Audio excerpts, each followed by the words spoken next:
जो marine commandos है India की one of the best special forces है, बल्कि मैं कहूँगा वर्ल्ड की one of the best special forces है। जब आपकी ट्रेनिंग स्पेशल होगी तो आप सर्विस भी स्पेशल दे पाओगे। जो इंडियन नेवल एकेडमी है वो ऑफिसर्स बहुत ग्रूम्ड बनाती हैं। जब आप रिजेक्ट होते हो तो एसएसबी में तो आपको कोई शॉर्ट कमिंग्स आपकी बताते नहीं है, वो सिर्फ पास या फेल बताते हैं। तो आपको इंट्रोस्पेक्शन करनी पड़ती है, खुद के अंदर झांकना पड़ता है कि कहाँ कमी रह सकती है। 3 अटेम्प्ट तो दिए आपने, तो 3 अटेम्प्ट में आपको कमियां तो पता लगी जाती है। एक ओवर ट्रेनिंग हो जाती है। जो वो स्टोरी बनती है ना, वो मेरी पर्सनल स्टोरी नहीं, मेरी खुद की पर्सनैलिटी को डिपेक्ट नहीं करती। कुछ उसका पार्ट आता है, कुछ उसका पार्ट आता है। कंप्लीट रो और कंप्लीट ट्रांसपेरेंट।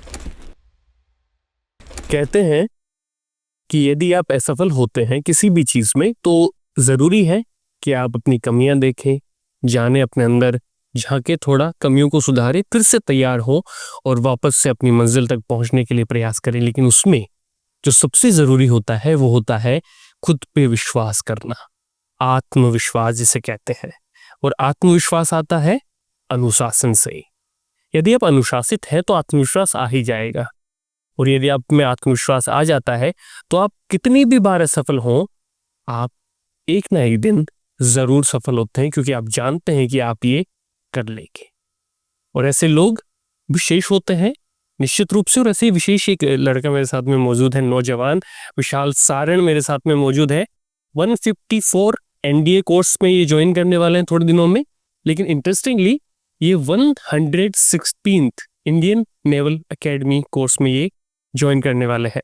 तो एक तो ये मेरा सबसे पहला सवाल आपसे यही रहेगा कि एनडीए नहीं, इंडियन नेवल एकेडमी, ये क्यों? क्योंकि जैसा कि हमने अभी पहले बात की कि पहले 3 साल आप एनडीए में ट्रेनिंग लेते हैं, उसके बाद में स्पेशल ट्रेनिंग के लिए 1 साल आप इंडियन नेवल एकेडमी जाते हैं।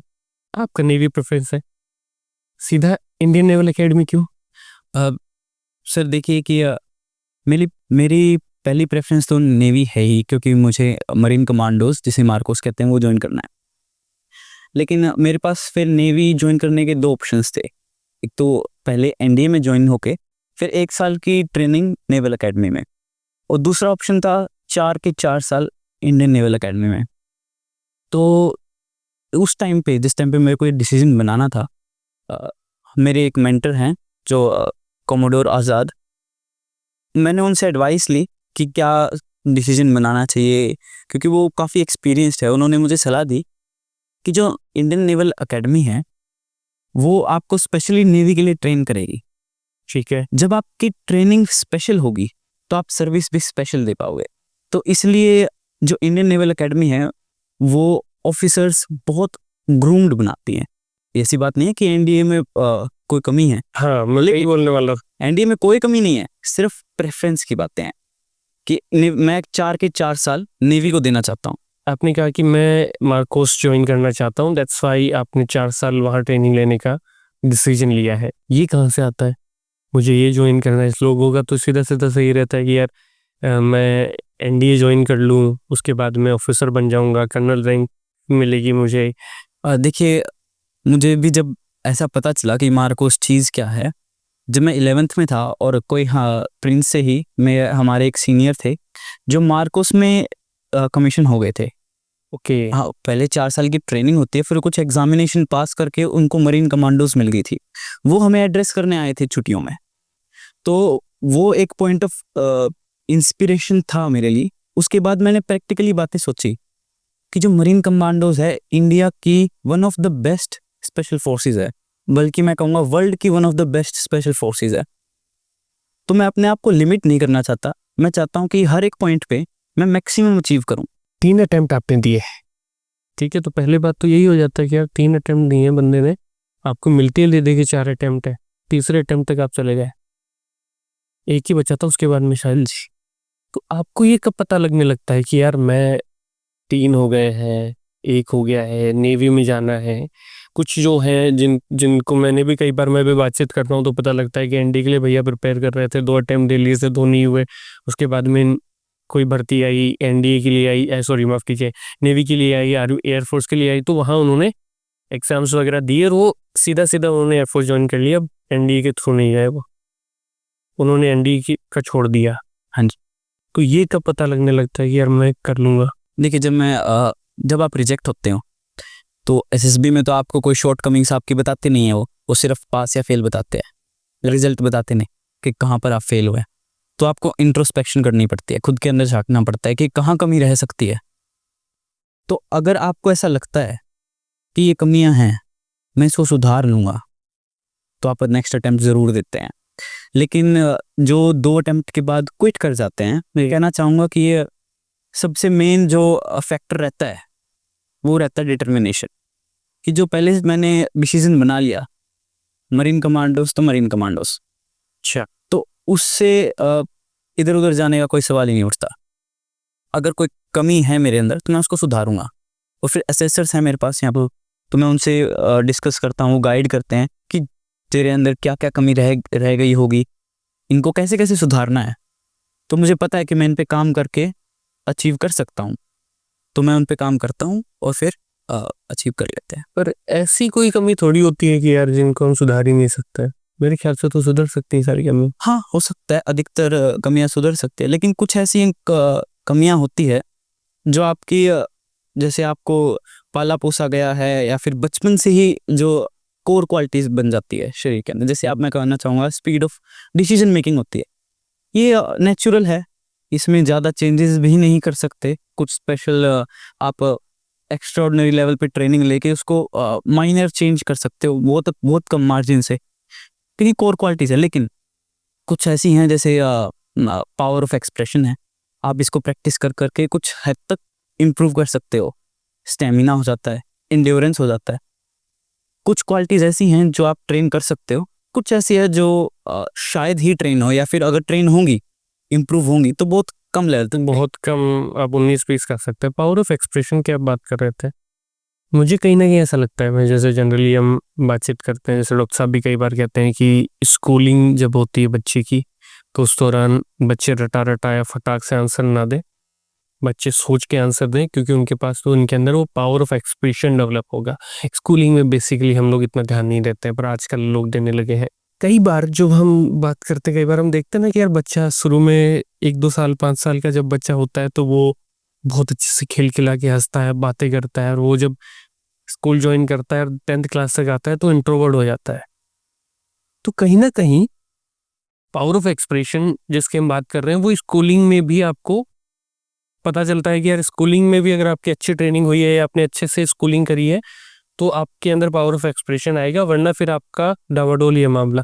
यहाँ पे हम 2 साल ट्रेनिंग जरूर देते हैं, पर उसमें कितना इंप्रूव कर पाएगी कि आपको पावर ऑफ एक्सप्रेशन की ट्रेनिंग यहाँ मिलती है कि आप जाएंगे, एक्सप्रेस करेंगे, उसके खूब सारे तरीके हैं, आप अपना एक तरीका बनाता है। पर अगर आप एक्सप्रेस करना ही नहीं चाहते, वो तो मुश्किल हो जाता है मामला।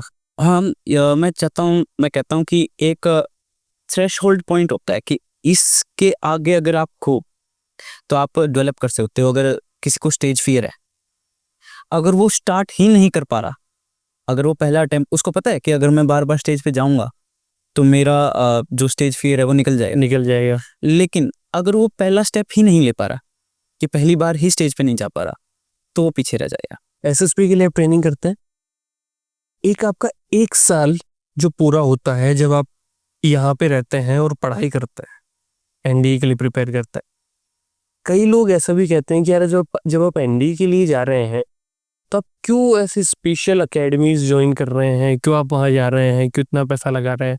एनडीए के लिए तो आप यहाँ बैठ के भी, घर पे भी रह के प्रिपरेशन करते हैं। बहुत से बच्चे एनडीए के एग्जाम क्रैक कर लेते हैं, उसके बाद में आप जाइए एसएसबी दीजिए और हो गया आपका काम है। एसएसबी का कैप्सूल ले लीजिए और फिर आप कर सकते हैं। तो एनडीए एकेडमी का क्या रोल रहा पे? देखिए, जब आपको एनडीए की प्रिपरेशन करनी है तो वो जो प्रिपरेशन होगी वो कुछ चीज़ें डिमांड करती है कि आपके पास एक माहौल होना चाहिए, ग्रुप ऑफ पीपल होना चाहिए जहाँ पर आप इंग्लिश में बातें कर सके, डिस्कशन कर सके, तो वो काफ़ी हेल्प करेंगी। आपके पास स्पोर्ट्स की फैसिलिटीज़ होनी चाहिए, एक्स्ट्रा को करिकुलर एक्टिविटीज़ की फैसिलिटीज़ होनी चाहिए, जैसे कि पब्लिक स्पीकिंग, सिंगिंग कंपटीशन। अगर आपकी हॉबी जो भी है उसमें आप एक्सेल कर पाएँ, क्योंकि एसएसबी में आपका एक अच्छा खासा डिस्कशन होता है आपकी हॉबीज़ के ऊपर, तो हॉबीज़ हो जाती हैं। या फिर जो चीज़ आपकी हॉबी है भी नहीं, जैसे अगर मेरी हॉबी सिंगिंग है लेकिन डिबेट कंपटीशन में मैं पार्टिसिपेट करूँगा तो अगर आपको ये अपॉर्चुनिटीज़ मिल रही हैं को करिकुलर एक्टिविटीज़ या फिर 3-4 स्पोर्ट्स साथ में खेलने की, उसके बाद आपको एक ग्रुप मिल रहा है जहाँ पर आप इंग्लिश में इंटरेक्ट कर सकते हो, या फिर उसके बाद आपको एक मेंटरशिप चाहिए होती है, गाइडेंस सीनियर्स की जो एसएसबी में सर्व कर चुकी है, कि एसएसबी आपसे क्या डिमांड कर रहा है। आपके पास अगर ये सारी चीज़ें हैं तो हो सकता है आप एसएसबी क्लियर कर दीजिए, और अगर ऐसी चीज़ें नहीं हैं तो वहाँ पर जाइए जहाँ पर है, तो कि ये चीज़ों की तो डिमांड बिल्कुल जायज़ है एसएसबी क्लियर करने के लिए। इसमें कुछ जब जो हम अभी बात कर रहे हैं कि आप घर से भी तो एनडीए दे सकते हैं, तो कहा कि ये सारी चीज़ें आपके यहाँ अवेलेबल होनी चाहिए, फिजिकल ट्रेनिंग भी तो इम्पोर्टेंट होती है बिल्कुल, वो उसका क्या देखिए फिजिकल फिटनेस मैं कहता हूँ कि सबसे पहले तो आपका कॉन्फिडेंस बिल्ड करती है। अगर कोई पर्सन फिजिकली फिट है तो उसकी जैसे वो अपनी बॉडी को कैरी करता है, हाउ ही कैरी हिमसेल्फ, वो काफ़ी अच्छा होता है। एक कोई बहुत ही लो वेट है जिसका मरियल सा है, जो फिट नहीं है, उसका कॉन्फिडेंस अपने आप डाउन होता है। तो सबसे पहला पॉइंट कि जो फिजिकली फिट होगा उसका कॉन्फिडेंस अच्छा रहेगा।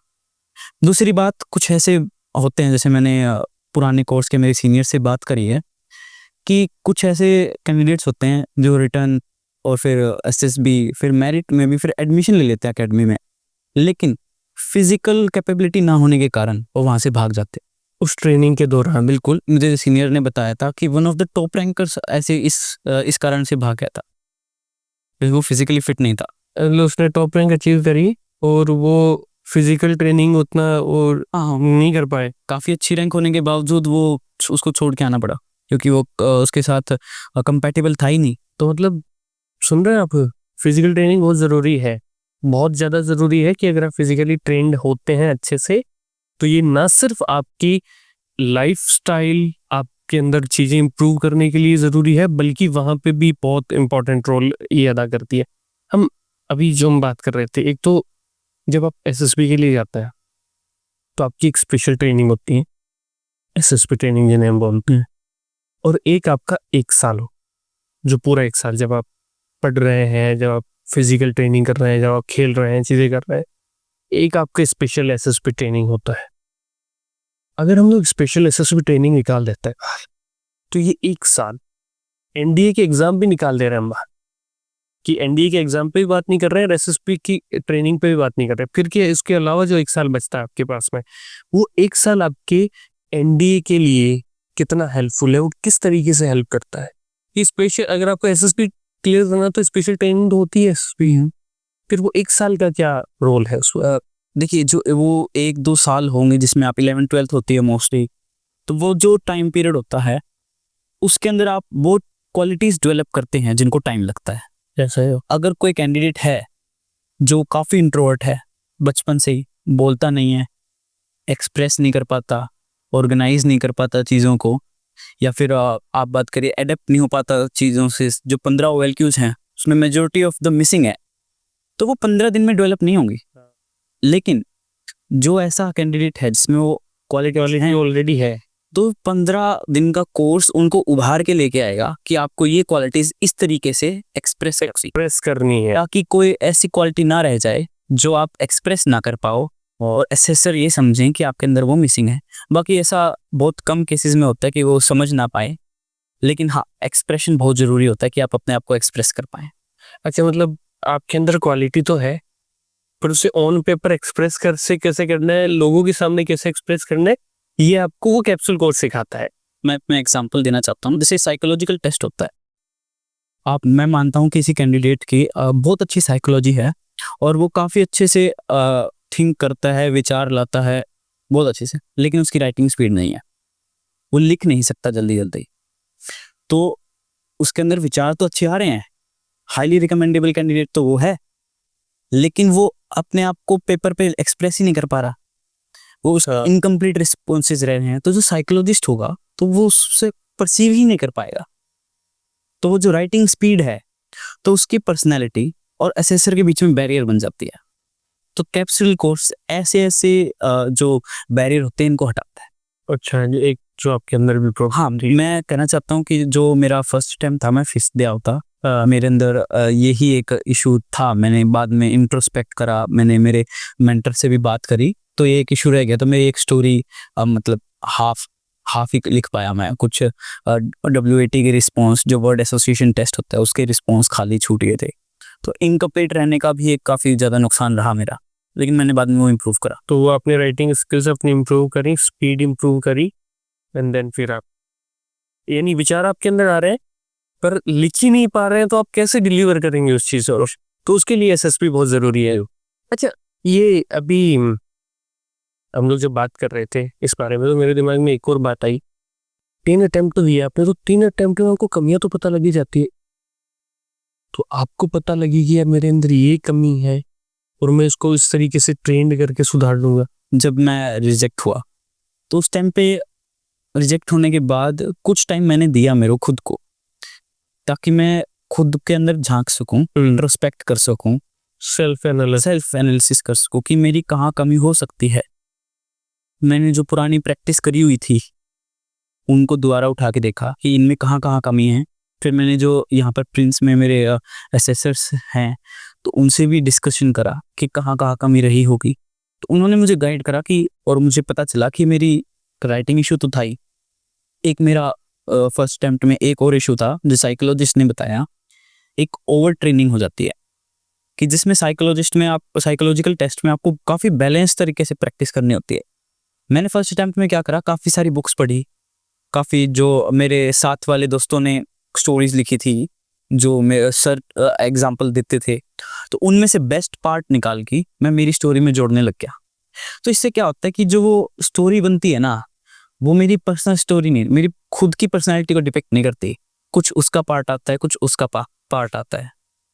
तो जो रो पर्सनैलिटी वो मांगते हैं तो वो नहीं डिलीवर हो पाती, और वो समझते हैं कि ये कुछ फेक है, ऑथेंटिक नहीं है, तो वो अंडरस्टैंड नहीं कर पाते, उसको ग्रेड नहीं कर पाते, मार्क्स नहीं दे पाते, क्योंकि ये तो इसकी ऑथेंटिक पर्सनैलिटी दिख ही नहीं रही, तो इस पे हम मार्क्स कैसे दे।